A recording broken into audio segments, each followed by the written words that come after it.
to this week's episode of AMA Friday with Amy Miller, Recruiting and Yoga Pants. All right, so this might be a quicker one. I don't have a whole lot to say about this topic, but who knows? I start talking and then don't know how to shut up, so we'll see how it goes. But no, an interesting question came in over email last week from a job seeker who had a contract opportunity and felt that the contract opportunity versus another full-time opportunity just made more sense. Definitely resonated more with this person's background, and they felt like, you know, the other full-time job could be a great job, but like the contract gig was really what they were passionate about and wanted to do. But the concern was, and I get it, the concern was, how does this reflect in the future?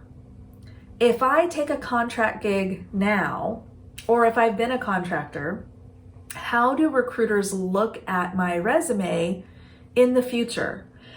And I gotta tell you, it never occurred to me that this is something that job seekers are thinking about. I mean, employment's employment in my world. Are you working? Are you doing stuff? You got accomplishments to talk about? Let's do it, you know? So it was interesting. And I spent a few days noodling it and thinking about, okay, how do I look at contractors actually? I want to discuss that a bit with some people.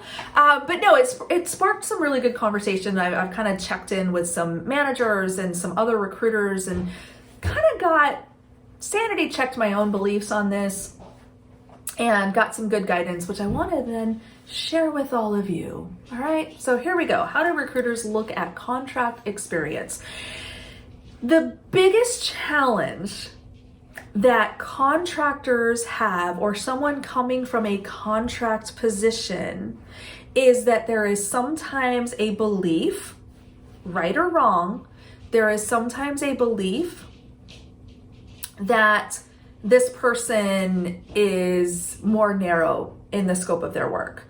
A lot of contractors are brought in to do a specific function. They're brought in to cover a gap. They're brought in to create a certain project or complete a certain project. So it's a very kind of role specific, you're gonna kind of come and do a thing kind of work, as opposed to being a more fully fleshed out full-time employee, right? And maybe this is like, maybe I've just been in big tech too long, but I know big tech companies love projects. They love giving you 20% work, or, you know, take some time to go do this other thing that has nothing to do with your job. That's very popular in big tech, in case you didn't know. Contractors don't have to do that. Contractors just get to do their job and go home. So when you're making that shift from a contract role into a full-time role, that's sometimes a missing piece, right? So that's something that the recruiter might look at your resume and go, I wonder if they could actually be, you know, kind of more fully embedded in this team and taking on special projects and doing extra things. Hiring managers are going to have the same question. That's okay, because it's a question you can answer, right? There's a couple of ways to think about the impact of contract work. One is, have you been a full-on professional contractor for the last 20 years? If you're the kind of person who has gone consistently from one contract to the next, to the next, to the next, and you've kind of had this, you know, almost gig economy kind of look and resume, first of all, I want you to know that there's nothing wrong with that. That is a perfectly acceptable career path. I know lots of recruiters who are professional contractors. They are doing just fine, okay? But that, you know, there can be some questions. So when you're that person and you have that background, going for a full-time role, that's often like, okay, well, why do you want to go full-time now? You've been a contractor, you've been at all these different places. Maybe you've had repeated contracts with the same company, you know, depending on the break in service required, things like that. But the question's going to be, well, why now? Why do you want to go full time? So as long as you're equipped to answer that and you can kind of talk through like, I'm ready to commit, you should be fine. Like, it's a valid question. you can come up with a more than valid answer. Like, I wouldn't even sweat it, but just know that there may be some curiosity. Like, why now after 20 years? On the other side, there's the person who has been a traditional full-time employee, had more kind of standard career history, that has maybe taken a contract role or is thinking of taking a contract role and wants to know how that is going to impact their future. That's what spurred this conversation, and gave me the idea for this week's video, because somebody is in that exact spot. Here's the thing. The usual rules and the usual way of looking at employment, looking at resumes, looking at job hopping, all that kind of stuff, has basically been dipped in kerosene, set on fire, and kicked into the sun. Like, we cannot play by those same old rules anymore. COVID, the pandemic, all the stuff we've dealt with in the last year, I hope and pray has caused everybody to kind of take a deep breath and go, we need to look at this a little differently. We need to look at this through the lens of what someone felt they had to do that was in their own best interest because of the situation that we're in. If anyone is looking at the last year and holding against any job seeker, unemployment, contract work, any of those things, if those things are deal breakers, I don't say this very often, y'all, but you might have dodged a bullet.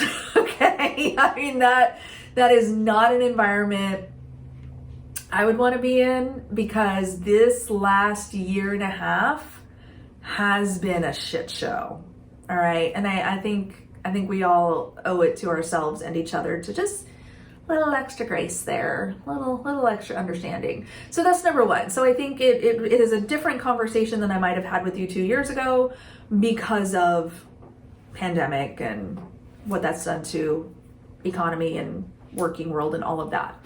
Even still, I still think contracting is an amazing way to get your foot in the door. I think it's a good way to learn an organization from the inside without having to, commit to a full-time job. I actually started in Microsoft as a contractor. True story. No shame in my game. I got into corporate recruiting with a very small company as a contractor, went full-time pretty quickly. Got the offer from Microsoft. I talked about my, first getting into big tech. Both of those offers were contract offers with the intention of going full-time. And I left a full-time job to go to a contract gig. And I ended up going to Microsoft, as y'all know. And I was a contractor for 6 weeks. True story. I was about 2 weeks into my contract gig and was found out that the recruiter I was partnered with was leaving to go to a different team. And of course I freaked out. I'm like, oh my gosh, I just got here. Do I smell bad? Where are you going? And turns out, he just had decided to transfer, and he said, well, you should apply to my job. And I was like, dude, I just got here. Like, I don't know where the bathrooms are, So, but anyway, I'm like, all right, I'll apply. What's the worst that could happen, And so I applied, like, at the end of my second week. And in the 4 weeks in between, I interviewed, was offered, and accepted a full-time job. So I'm a fan of contract work. I think it's an excellent opportunity to get a foot in the door if a more traditional full-time option is not available. I genuinely believe that there's a ton of value in that kind of work. So now the thing you'll have to address, and this is kind of the one big challenge that a lot of contractors have when they're ready to go back into or want to get into more traditional full-time employment, is that contractors are often hired to do a specific function. So it becomes a function of, okay, well, you were a contractor and so you did this specific thing. It's sometimes hard to pull out enough relevant accomplishments because it can be very role specific, like you come in and you do your thing. There's not always the room for a more proactive, like I, leaned in over here with this group and I helped them get something off the ground, or I took on a special project to, increase this or decrease that. Contractors may not have that option, and that's kind of the downside. It, again, doesn't necessarily prohibit you from moving into a full-time role or getting another full-time role elsewhere, but it's just one of those weird little things that would be my only little caveat to watch out for. And the way to mitigate that is within the framework you have as a contractor, and to the best of your ability, do try to be the person that's volunteering for stuff, that's leaning in, that's willing to help, and that, is functioning as best you can as part of the larger team. That's the biggest distinction between a contract role and a full-time role is, frankly, how many more meetings you have to go to. We joked about that at Microsoft. Full-timers have a lot more meetings. It's true. But, the bigger idea here, though, that's really the only kind of landmine that I think contractors would have to deal with. And it's very easily addressed during the interview. So hope that helps, y'all. This was kind of an interesting topic. I don't know if I gave you too much value, but hopefully I at least put some fears to rest, if nothing else. So as always, if you have questions or you have other topics you would like me to tackle on the channel, send me an email, amy@recruitinginyogapants.com, and we will see you next week.